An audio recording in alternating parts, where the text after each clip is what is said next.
I get a lot of questions from viewers about what does high 2, low 2 mean, and they want to know what the notes are represented by these tapes on a beginner's violin. And I think I can help to dispel a lot of that confusion. First, I'm going to tell you what the tapes mean. Then I'm going to give you an exercise that will eliminate your need for tapes, more or less, but it'll help you to navigate sharps, flats, and naturals. I call it my white notes exercise. Basically, white notes meaning the white notes on a piano keyboard. That's a keyboard behind me. White notes on the piano meaning all naturals. We don't have white and black notes on the violin. We need to understand what our white notes are, our naturals, and what our sharps and flats are. So first, why do we have tapes on the violin? The tapes on the violin are to help beginners to get in the right zip code for playing in tune. It helps if you hit the right note consistently enough times, your ear becomes attuned to that sound, and pretty soon you can take the tapes off and play without them by ear. But no one ever explains why the tapes are placed where they're placed. Ignore the red tapes, that's for third position. Most beginner violins have 3 or 4 tapes. First finger, second finger, third finger, fourth finger. The middle 2 tapes are close together, and the first one and the last one are further apart. Why? Okay, so that's because in violin, in the beginning violin pieces, we play in A major or D major, and that tends to give us these finger patterns. It's just the way the notes are laid out on the violin. As you get more advanced, we break out of this pattern and we start playing with first finger and second finger close together, and that's what's referred to as low 2. Later, we play with a third finger that's close to the fourth finger, and that's what we refer to as high 3. But low 2, high 3, in reference to what? So it is confusing. So this tape configuration is the beginner's finger pattern of half step between 2 and 3. I call them, lots of people call them tetrachords. You can call them hand patterns, you can call them finger patterns, but this is the easiest one, and most beginners' tunes are created in this key because it's the easiest. So the notes of this beginner's tape placement on the A string. Let's just start on the A string. It's open A, first finger B, second finger C sharp, third finger D, fourth finger E. And that fourth finger is the same as open E.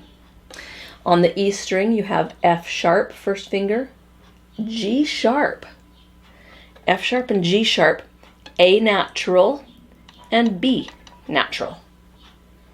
So far we've had a C sharp on the A string, we've had an F sharp, we've had a G sharp. Those are our 3 sharps that give us A major. Okay, now there's exceptions. That's not consistent, because when you get on the D string, we have open D, then we have E, we have F sharp, and then, oh dang, if we put our third finger on the tape, it's G natural. Ugh. So that ruins our perfect A major. If you were playing in A major and you were on your D string and you had a G sharp, you'd have to play it right there. So most beginners' tunes occur in A major and they stay on the A string and the E string, because then you can stay on the tapes.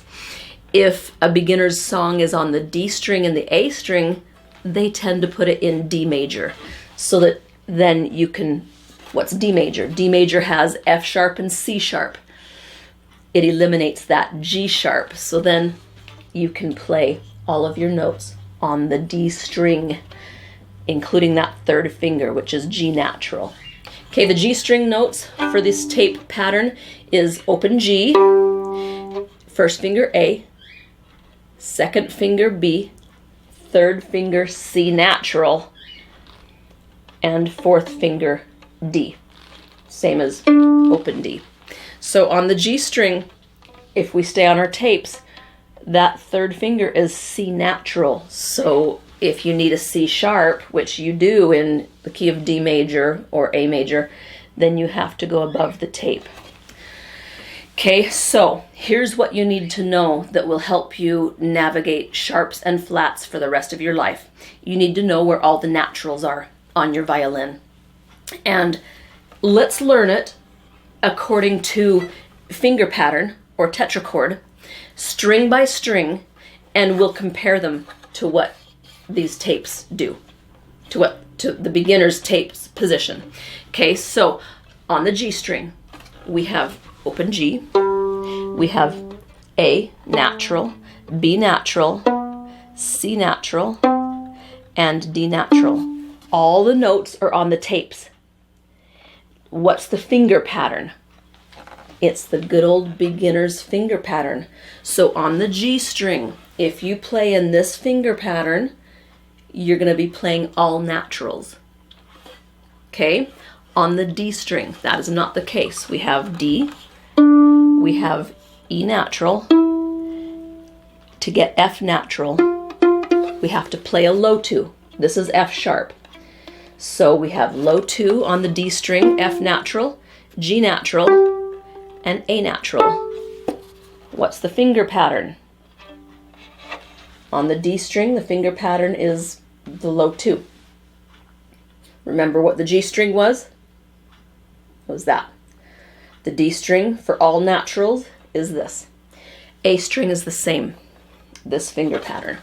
A, B natural, C natural, D natural, and E. Okay, so D and A string are the same. The E string is freaky. We have open E, and then we have to play this low 1 to get F natural. That is F sharp on the tape. So E string is really different. We have F natural, G natural in between those two tapes, A natural, and B. The finger pattern on the E string is this. All whole steps between all of your fingers. Okay? And incidentally, you know, when we play this F natural and we play this G natural, this G natural is still considered a low 2, even though there's a whole step between them. That's why it gets so confusing, because he's low according to who? Well, according to where the traditional second finger tape was, it's a low 2. That's why people refer to low 2 or high 2. Low 2, high 2, low 2, high 2, low 2, high 2. Okay, so G string, all naturals, is this finger pattern. D string and A string, that finger pattern. E string, that finger pattern. Okay, if you will learn those 16 finger configurations, it's really only 4 patterns, and learn the names of the notes, then you'll always know, you'll always have a reference spot for when someone says that note is sharp or that note is flat. So if someone tells you to play B flat on your A string, you know where B natural is. B flat is going to be a half step lower. If they ask you for B sharp, you won't see that very often, but you'll still know how to do it. B natural, B sharp. It does happen, but it's more advanced. Okay, so if you know where the natural is, flat is just going to be a half step flatter, lower, and sharp is going to be a half step higher. All right, so I have my beginning students, as soon as they're able to play on the G string and the D string, that's a ways into their violin career, I have them learn their white note scale. And it starts out sounding like a normal G major scale. G, A, B, C, D. I'm make them play fourth fingers. D, E, F natural, G, A, B, C natural, D, E, F natural, G, A, B. And then I make them come back down.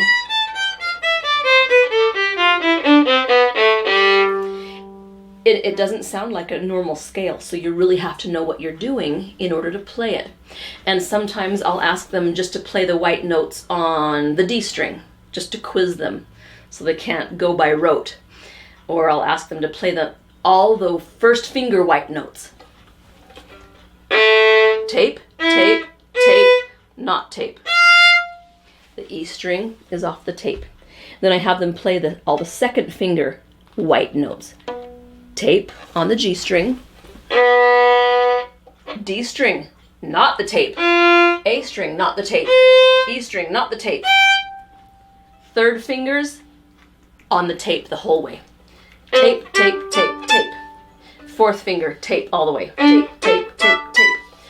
The fourth finger tapes are all naturals, and the third finger tape is all naturals.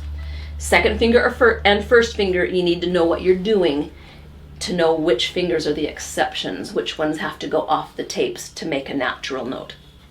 So study that. It's easy. You can have this nailed in 2 or 3 days, and then you'll forevermore know what exactly to do when you see a sharp or a flat, or when people refer to a low 1 or a low 2 or a high 3, they're talking in reference to this beginner's finger tape placement.